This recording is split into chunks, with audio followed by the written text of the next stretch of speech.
Good morning. BSTC first year के online class Bharatiya Samaj और शिक्षा में आपका स्वागत है। आज हम भारतीय समाज और शिक्षा के अंतर्गत पढ़ेंगे नागरिकता का अर्थ। नागरिकता क्या है, नागरिकता के संबंध में हम पूर्ण रूप से जानकारी प्राप्त करेंगे। तो नागरिकता से तात्पर्य क्या है, इसके बारे में इस वीडियो के अंतर्गत जानकारी आपको मिलेगी। तो सर्वप्रथम तो हम नागरिकता के साधारण अर्थ के बारे में जानते हैं। तो साधारण हम बोलचाल में कहते हैं कि नगर के अंदर जो व्यक्ति निवास करते हैं वो व्यक्ति क्या कहलाता है, नागरिक कहलाता है। इसी प्रकार नागरिकता की परिभाषा एक नागरिक शास्त्र एक अपना विषय है जिसके अंतर्गत दी जाती है कि राज्य या देश के व्यक्ति को राज्य या देश की सदस्यता प्रदान करवाना ही नागरिकता कहलाता है। किसी भी व्यक्ति, कोई भी व्यक्ति चाहे वो किसी भी उसी राज्य या देश में रहता है तो राज्य द्वारा उसको सदस्यता प्रदान की जाती है, वही क्या कहलाता है, नागरिकता कहलाता है। अतः नागरिकता वह पद है जिसके द्वारा मनुष्य को राज्य या देश की ओर से कुछ अधिकार प्रदान किए जाते हैं जिसके बदले में वे अपने कर्तव्यों का निर्वहन करते हैं। अर्थात हम नागरिकता के संबंध में ये भी कह सकते हैं कि नागरिकता की स्थिति लोगों के समक्ष है या उसके पद इस प्रकार से है कि जिसके द्वारा एक व्यक्ति जिस राज्य या जिस देश में रहता है उस देश या राज्य के द्वारा नागरिकों को क्या दिए जाते हैं, कुछ राइट्स या अधिकार दिए जाते हैं। उन अधिकारों के द्वारा नागरिक है वो अपने कुछ मौलिक कर्तव्य होते हैं, उन मौलिक कर्तव्यों का आसानी से निर्वहन कर सकता है, जिसके द्वारा उन कर्तव्यों के अंदर वो आसानी से पालन कर सकता है। जैसे हमारे देश है, हमारा देश है भारत, तो भारत के नागरिकों को एकल नागरिकता प्रदान है।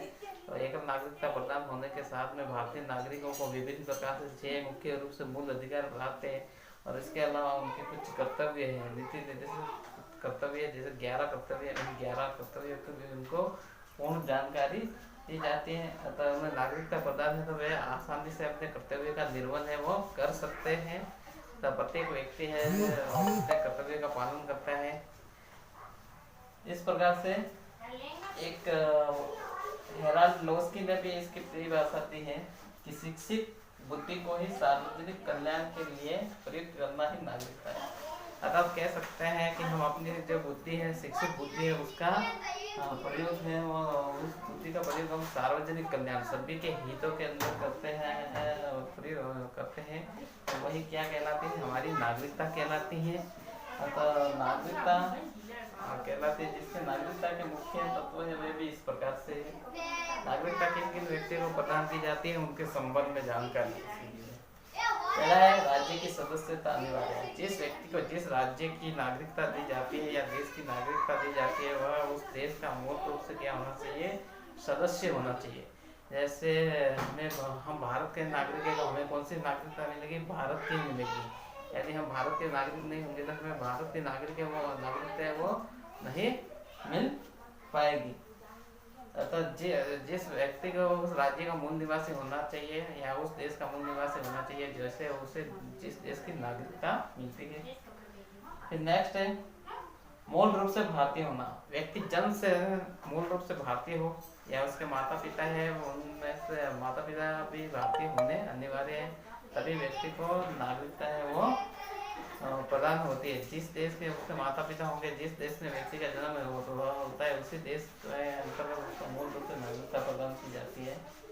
फिर नेक्स्ट है सामाजिक व राजनीतिक अधिकार प्राप्त होते हैं। नागरिकता के द्वारा व्यक्ति को सामाजिक अधिकार और उसके साथ में राजनीतिक अधिकार भी प्राप्त होते हैं। सामाजिक अधिकार के द्वारा वह समाज में अपनी विशिष्ट पहचान बनाता है और राजनीतिक अधिकार के द्वारा वह राजनीति में सक्रिय रूप से अपनी भागीदारी को प्रस्तुत करता है। तो हम इलेक्शन के अंदर जैसे हम प्रत्येक व्यक्ति, देश का प्रत्येक व्यक्ति जो 18 वर्ष की आयु से ऊपर है वह भारतीय नागरिक है और प्रत्येक उसको सार्वभौमिक मताधिकार का अधिकार है, चाहे वो किसी भी जाति का है, किसी भी धर्म का है, किसी भी लिंग का है, चाहे वह व्यक्ति मतदान कर सकता है। इस प्रकार से नागरिकता के द्वारा व्यक्ति के सामाजिक और राजनीतिक अधिकारों की सुरक्षा की जाती है, उन्हें जो अधिकार प्राप्त है वो हो जाते हैं। इसी के संदर्भ में नेक्स्ट है अधिकारों की प्राप्ति के साथ साथ कर्तव्यों की जानकारी। नागरिकों को जो मूल अधिकार तो प्राप्त होते हैं, उस मूल अधिकारों के साथ साथ मूल अधिकारों की तो जानकारी हमारे संविधान के द्वारा दी जाती है। जिस देश की नागरिकता उसको मिलती है, उस देश के संविधान के द्वारा।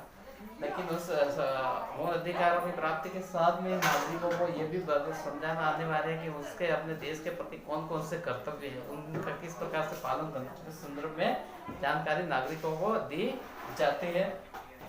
फिर नेक्स्ट है राज्य की प्रगति हेतु तो सेवा भाव दया प्रेम के गुणों का उत्साहित करना।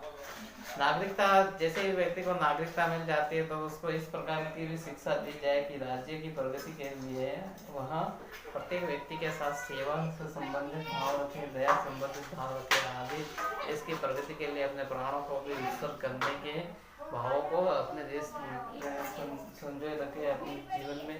और इस प्रकार से व्यक्ति में दया और प्रेम करुणा आदि भाव होंगे तो वह अपना जो देश है वो काफी विकसित देश बन पाएगा।